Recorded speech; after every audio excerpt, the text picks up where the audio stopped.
مسنون دعائیں کون سی ہیں جو جادو سے بچانے کے لیے، جادو اور جنات سے بچانے کے لیے ہم پڑھ سکتے ہیں؟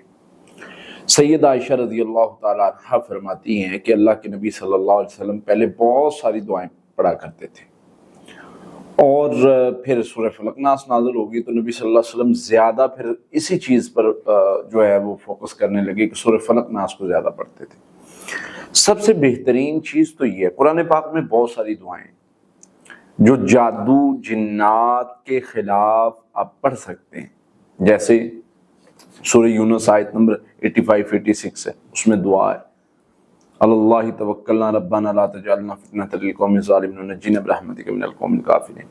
پھر اسی طرح اس سورۃ المومنون آیت نمبر 97-98 میں دعا ہے ربی اعوذ بک من ہمزات الشیاطین واعوذ بک رب یحضرون۔ وہ جادوگروں سے اور جادو سے بچنے کے لیے، یہ جنات اور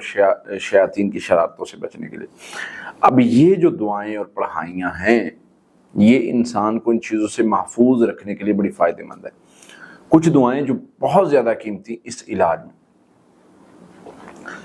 جیسے بندہ صبح اٹھتا ہے، اللہ کا نام لیتا ہے، دعا پڑھتا ہے، تو نبی صلی اللہ علیہ وسلم نے فرمایا کہ یہ بندہ شیطان کے شر سے بچ جاتا ہے، اور مسجد میں جاتا ہے،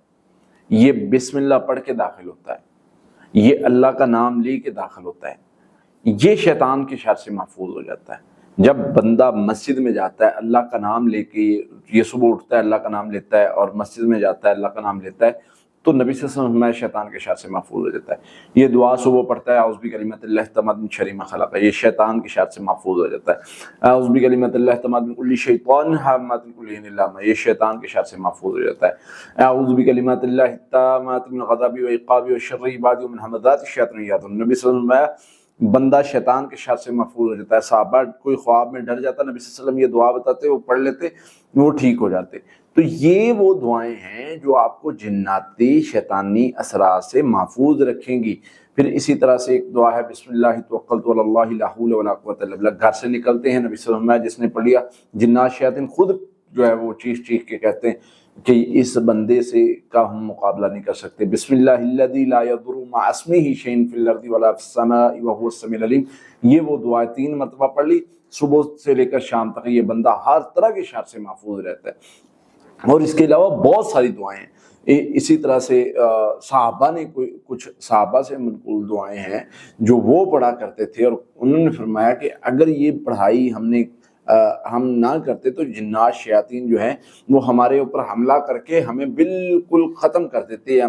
پریشان کر دیتے یا کسی ایسی بیماری میں مبتلا کر دیتے۔ تو یہ اس طرح کی اس کی حقیقت ہے۔ اور اسی طرح ایک دعا ہے اللہم انا نجعلک فی نحورہم ونعوذ بک من شرورہم، یہ دعا جو ہے وہ بندہ پڑھتا ہے، اللہ تعالیٰ دشمن شیطان جادوگر جنات ہر طرح کے دشمن کے شر سے بندے کو محفوظ رکھتے ہیں۔ پھر اسی طرح سے اعوذ بکلمات اللہ التامات لا یجاورون بر ولا فاجرا، یہ لمبی ایک دعا ہے، صحابی سے منقول ہے، وہ کہتے ہیں کہ میں اگر یہ دعا نہ پڑھتا تو شاید میری ساختی بدل دیتے جادوگر۔ تو اس طرح کی بہت ساری دعائیں جو آپ پڑھ سکتے ہیں۔ حفاظتی پڑھائی میں ریکمینڈ کرتا ہوتا ہوں کہ اگر آپ حفاظتی پڑھائی پڑھ لیں اور چند ایک دعائیں یہ پڑھ لیں، اللہ کی رحمت سے آپ جادوگروں سے جنوں کے شر سے محفوظ رہ سکتے ہیں۔ یہ میں نے بہت ساری دعائیں بتائیں اور بہت ساری اس کے علاوہ بھی ہیں، لیکن مختصراً یہ اگر آپ حفاظتی پڑھائی اور یہ دعائیں 3 مرتبہ پڑھ لیں، اللہ کی رحمت سے اللہ کے فضل سے آپ محفوظ رہیں گے انشاءاللہ۔